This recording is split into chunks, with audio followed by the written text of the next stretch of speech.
स्वागत है आप सभी का जीएनटी पर और महानवमी के इस पावन पर्व पर हमारी खास पेशकश लेकर मैं आदित्य आपके सामने हाजिर हूं। माता का दिव्य दरबार आज सजा है, मंदिर मंदिर मां का जयकारा है।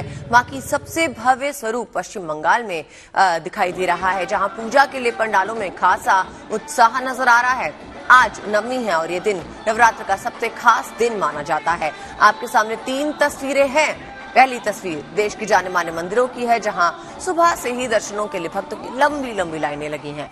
वहीं कोलकाता में भी मां दुर्गा के जयकारों की गूंज सुनाई दे रही है।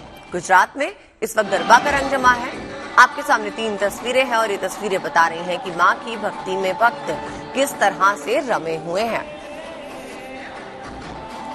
ये तस्वीरें आपके सामने देश भर के कई जाने माने मंदिरों से ये तस्वीरें आपके सामने हाजिर हैं। कोलकाता में भी मां का दिव्य रूप आज दिखाई दे रहा है और इसकी सीधी तस्वीर हम आपको जीएनटी पर दिखा रहे हैं। और गुजरात में गरबा की धूम है, लोग तैयारियों में लगे हैं। आज से गरबा जो है वो और खास हो जाता है। सभी नवरात्रि को गरबा करके मनाते हैं और मंदिर मंदिर मां के जयकारे आज सुबह से ही गूंज रहे हैं।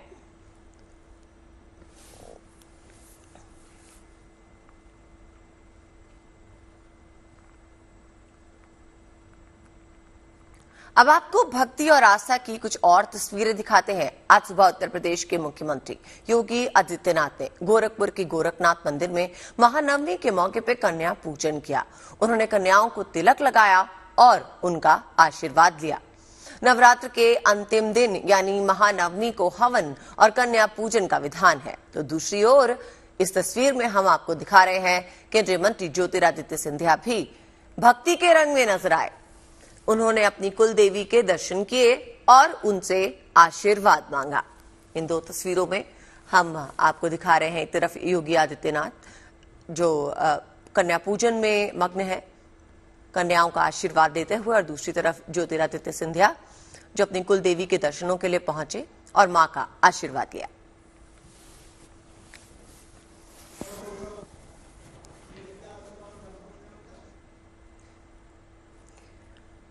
हमारे साथ इस वक्त स्टूडियो में मौजूद हैं पंडित अरविंद शुक्ला जी। पंडित जी बहुत बहुत स्वागत है आपका।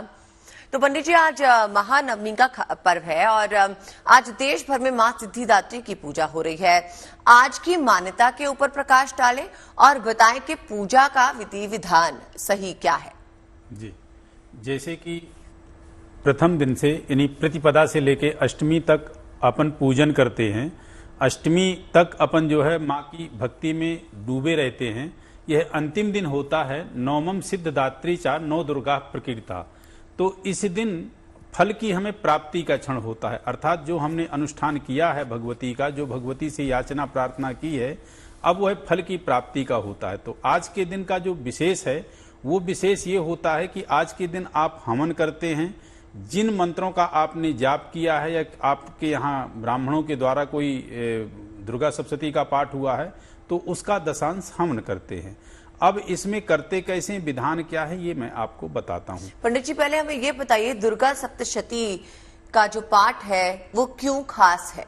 अच्छा, बहुत अच्छा आपने पूछा है।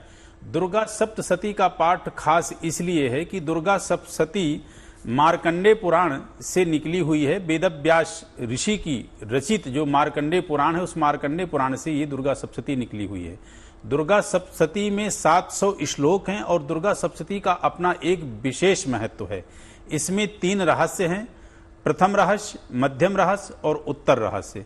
प्रथम अध्याय को जो है प्रथम रहस्य कहते हैं, द्वितीय अध्याय से लेकर पंचम अध्याय तक को मध्यम रहस्य कहते हैं और पंचम अध्याय से लेकर के एक त्रयोदश अध्याय को जो है उत्तर रहस्य कहते हैं या उत्तम रहस्य कहते हैं। इन तीनों रहस्यों में क्रमशः तीनों देवियों का वर्णन आता है। प्रथम रहस्य में श्री महाकाली का आता है, द्वितीय रहस्य में श्री महालक्ष्मी का आता है। तो द्वितीय जो आपका मध्यम रहस्य है, इसका अपना एक विशेष महत्व है, खास महत्व है, क्योंकि आज के दिन धन की स्थिति सबको चाहिए, संपदा सबको चाहिए और पुत्र आदि सबको चाहिए। तो ये जो मध्यम रहस्य है इसमें ये सब चीजें विशेष हैं। फिर आता है आपका उत्तर या उत्तम रहस्य, वो पंचम अध्याय से त्रयोदश अध्याय तक। तो उसमें श्री महासरस्वती का वर्णन है, श्री महाकाली, महालक्ष्मी, महासरस्वती।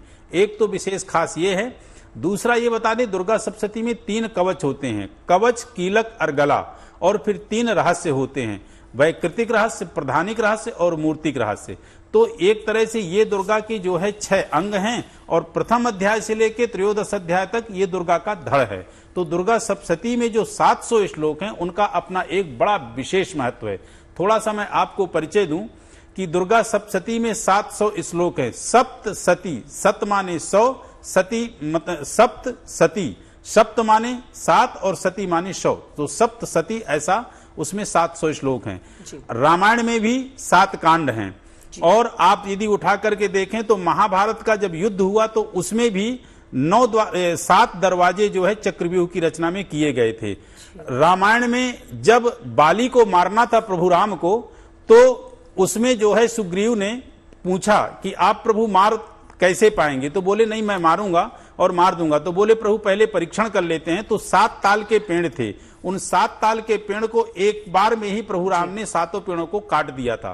तो ऐसे जो 7 का अपना एक महत्व है वो विशिष्ट है। इस महत्व को तो परब्रह्म परमात्मा ही बता सकते हैं। तो सप्तशती में वह सब कुछ है, एक एक मंत्र, एक एक चीज ऐसी है कि कहते हैं कि माँ तो एक जगत जननी है। जगदम्बा से मांगने की जो पोजीशन है, किसी में क्षमता नहीं है कि माँ से ज्यादा कोई दे सके। बिल्कुल ठीक कह रहे हैं अरविंद शुक्ला जी, जब देने में आती है माँ की क्षमता देने की अपरंपार है। माँ जिनसे आप मांगेंगे, जो मनोकामना आपकी होगी वो जरूर पूरा करेगी। फिलहाल हम रुक करते हैं ज्योतिषाचार्य सिद्धार्थ एस कुमार का। सिद्धार्थ जी, आज के दिन दान पुण्य की भी बेहद महत्वता बताई गई है। बताइए आज के दिन क्या दान करें कि जो भक्त है उसे पूरा लाभ मिले। बिल्कुल सही कहा आपने कि आज के दिन दान पुण्य का बहुत ही लाभ है। दान पुण्य हमेशा आपके आर्थिक हालत के आधार पर डिपेंड करता है। आज जो भी आप सक्षम हैं, जितना भी संभव है वो आप दान कर सकते हैं। जहां तक विशेष दान की बात है, आप अगर सफेद मिठाई या नारियल का दान करें बहुत ही शुभ है। या आप चाहें तो किसी भी व्यक्ति को जिसके पास अन्न नहीं है, जिसके पास खाने को अनाज नहीं है, वो आप दान कर सकते हैं। अपने वजन के बराबर चारे को आप गौशाले में दान कर सकते हैं। तो दान वो करें जो आपके लिए संभव है, जो आप कर सकते हैं। जी एक बार करते हैं कोलकाता का, जहां पर नवजोत हमारे साथ बने हुए हैं। नवजोत, हम सुबह से ही आपसे जुड़े हैं और आपसे अपडेट्स ले रहे हैं। आपने बताया कन्या पूजन तो हो गया है, अब आगे क्या हो रहा है? आज का दिन आगे किस तरह से खास तरीके से मनाया जाएगा? देखिए, सबसे पहले मैं आपको बता दूं, नवमी का दिन है, तो नवमी के दिन उत्तर भारत में भी बहुत जगह पर कन्या पूजन होता है। 9 या 11 कन्याओं का पूजन होता है, लेकिन यहाँ पर कुमारी पूजन इसको कहते हैं। सुबह प्रसाद पहले सुबह की आरती के बाद वितरण हुआ, उसके बाद यहाँ पर कुमारी पूजन हुआ, जिसका विधि विधान हमने आपको दिखाया। और इस वक्त मैं चाहूंगी कि मेरे विजय अजय जरा तस्वीरें लगातार दिखाते रहे, क्योंकि अब हवन शुरू हो चुका है यहाँ पर। अब इस वक्त माँ के समक्ष यहाँ पर हवन हो रहा है। पंडित जी हवन की उस पूरी विधि को संपन्न कर रहे हैं, और तमाम कुछ महिलाएं भी हमारे साथ मौजूद है जो इस क्लब की मेंबर्स भी हैं और जिन्होंने माँ के इतने दिव्य भव्य पंडाल को सजाने और बनाने में अपना अपना योगदान दिया। इस बार आपने पूजा में इस्तेमाल होने वाले तमाम चीजों का से लेकर यहाँ पर आपने ये पंडाल तैयार किया है। क्या है इसके पीछे का मकसद? जैसे कि पीतल का यूज आजकल पूजा में बहुत कम होते जा रहे हैं, तो वही हम लोग सोच रहे हैं कि नहीं, पीतल का ही सब पूजा सामग्री यूज करते हैं, इसीलिए आपने पीतल की सामग्री यूज। आपसे जानना चाहूंगी, लास्ट ईयर आप सबसे खूबसूरत लग रही थी सिंदूर के अलावा, इस बार क्या तैयारी है आपकी? कुछ नहीं, अभी तो कुछ तैयारी नहीं किया, कल देखते हैं। अभी तो फिर मूड ठीक नहीं है अभी। अभी तो हो गया, हवन हो रहा है और माँ का विदाई का टाइम भी तो आ गया कल के। तो मूड किस लिए खराब है? नवजोत लौटेंगे आपके पास और चाहेंगे कि आप इन महिलाओं से फिर से बात करें। फिलहाल रुक करते हैं मनीष का, जो हमारे साथ दिल्ली से बने हुए हैं। मनीष, हमने आपसे पहले भी बात की, कालका जी मंदिर की मान्यताओं के बारे में आपने हमें बताया। अभी जो है भक्त वहां पर कतारों में लगे हुए हैं, दिन भर जो है दर्शनों के लिए लाइनें लगी हुई हैं। जरा एक बार हमें तस्वीरें दिखाइए। बिल्कुल, सीधे आपको तस्वीर दिखाता हूँ और ऐसा लगता है कि मानो पूरी दिल्ली आज कतार में खड़ी है, माँ कालका के द्वार पर खड़ी है और ये लाइन लगातार लंबी होती जा रही है। कोई आपको संख्या यहाँ आप गिन नहीं सकते, लगातार जो भीड़ है वो बढ़ती जा रही है। यहाँ खड़े होना मुश्किल हो चुका है, हमें भी बहुत स्ट्रगल करना पड़ रहा है यहाँ रुककर लोगों से बात करने के लिए। और आज दिन भर रात 12 बजे तक लोग ऐसे ही यहाँ पर पहुँचते रहेंगे। मान्यताएं मैं आपको बता चुका हूँ कि माँ काली ने इसी जगह पर अवतार लिया था असुर रक्तबीज का नाश करने के लिए। खुद कृष्ण पांडवों को लेकर महाभारत के युद्ध के पहले यहाँ पर आए थे, पूजा की थी। मतलब ये कि जब भी कोई समस्या हो, परेशानी हो, तो संसार इसी कालका माता जी मनीष का रुख करता है। माँ काली ने यहीं पर अवतार लिया था और श्री कृष्ण खुद यहाँ पर आए थे। अब रुक करते हैं पारस दामा का, जो मुंबा देवी से हमारे साथ जुड़े हैं। पारस, आपसे हमने जब पहले बात की थी तो आपने बताया था मंदिर परिसर छोटा पड़ जाता है, लेकिन भक्त जो हैं फिर भी वहां पर लाइनों में लग लग कर माँ की पूजा करते हैं। फिलहाल वहां पर सुबह देवी पूजन के बाद, कन्या पूजन के बाद आगे का कार्यक्रम किस तरह का रहने वाला है और क्या खास कार्यक्रम होने वाले हैं?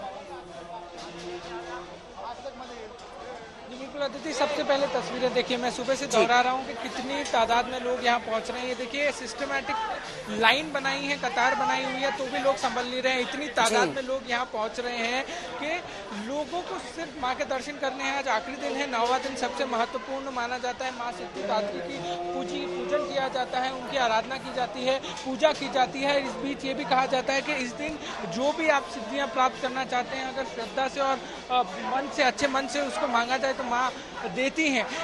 मुंबई में मां मुंबा देवी मंदिर में लाखों लोग पहुंचते हैं। नवरात्रि के समय यहाँ पे अलग ही पूरा माहौल रहता है। देखिए कितनी तादाद में लोग पहुंच रहे हैं। यहाँ लोग कम पड़ जाते हैं, इसी के लिए जो स्वयं सेवक हैं वो अलग अलग जगहों से यहाँ पहुंचते हैं, कोशिश करते हैं कि लोगों को जो है वो अच्छे से दर्शन मिल पाए, उनकी सुरक्षा का भी ध्यान रखा जाता है। वहीं पूरा दिन यहाँ पर आज यज्ञ की बेहद अद्भुत नजारा।